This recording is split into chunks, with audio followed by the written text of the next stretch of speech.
Friends, welcome to Elul Thoughts for the Day. Every few days, I'm going to be offering some ideas and insights that will help us prepare for the Chagim, for the High Holy Days, for the Yamim Noraim, for those most beautiful, precious, transformative days in our calendar, Rosh Hashana and Yom Kippur. And of course, this month of Elul is the time when we do all that work.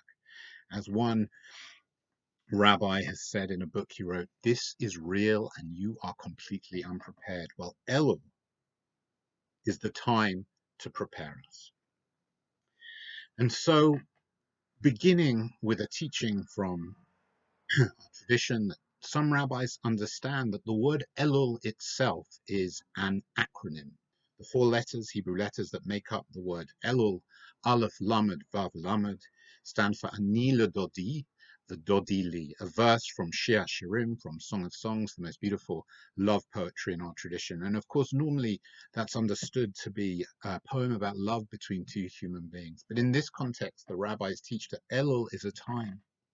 And that verse means, I am my beloved's, I belong to my beloved, and my beloved belongs to me. We are together. And the idea is in this month that God is close. The divine is closer to us. The other metaphor that's used is the king is in the sovereign, the king is in the field. And we have special access. The energy is right for us to be able to come close to the divine, to access the divine energy, so to speak. And so this phrase, Ani Ledodi v'Dodi Li, speaks to the deep and profound love between the divine and the Jewish people. And this time is an invitation to assess our actions, our behaviors, and to think about what blessings we might have for the coming year.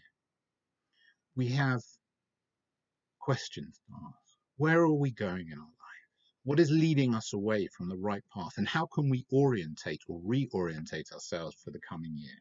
And we have several customs in our tradition that are designed to remind us of this season and to help us prepare.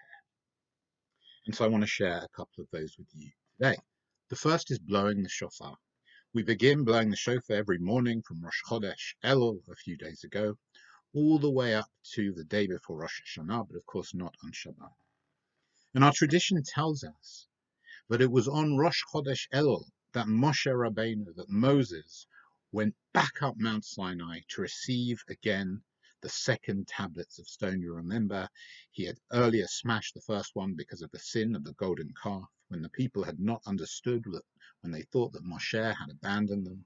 And so when Moshe goes up a second time, the shofar is blown, and all the people know this is the time so that they won't make the same mistake. And the beautiful thing is Moshe comes down with this second tablet on Yom Kippur, 40 days later, in the beginning of Elul. And so for us, we blow the shofar in Elul. It's sound intended to awaken our soul, to kickstart the spiritual accounting that I'll mention later, and which something we can do together as a family, as community. We're going to be blowing the shofar after our services on Kabbalat Shabbat. And if you have a shofar in your home, or you can make one, or you can buy one, or you have any wind instrument, then I invite you to get together, perhaps every morning or every evening, and just blow the shofar to open your hearts, to allow in the potential for change that this season invites us into. The second custom is we say selichot. Selichot are special prayers that are, the aim is to invoke divine mercy.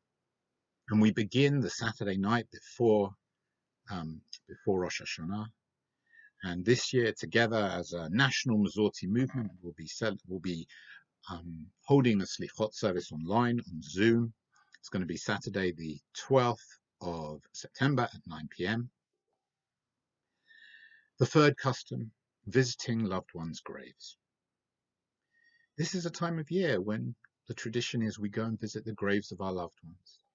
The custom not only reminds us of the individuals upon whose shoulders we stand and helps us honor their memories, but also prompts us to think about what kind of legacies we want to live. If this was our last year, what would we want other people to remember us by? Kind words spoken, comfort offered, love given and received. which take on added meaning as we enter this season. The next custom is reading Psalm 27. Again, it's customary to recite it every day from the beginning of Elul all the way through to Hashana Rabbah at the end of Sukkot. And in this beautiful psalm, David HaMelech, King David exclaims, Achat sha'alti me'et Adonai otavakesh, shivti bevet Adonai kol yemei chayai. One thing I ask, just one thing, is to dwell, that I may dwell in the house of the divine all the days of my life. And in saying this, we focus on the unifying force of divinity in our lives and strive to increase our connection to the infinite, transcendent dimension of life. And finally, Cheshbon HaNefesh, an accounting of the soul, a time to reflect on our actions over the last year, to take time to think about what we've done right, what we've done wrong, a time to assess our relationships with ourselves and with other people, potentially to seek forgiveness, to rebuild any relationships where we might have wronged someone or missed the mark. It's also a time to re-clarify our goals and of coming closer to the divine and the sacred, however we understand those words. A time for recalibrating our deeper purpose in life, rather than just going through the motions of living by amassing money and seeking gratification. But what do we want on a deeper level?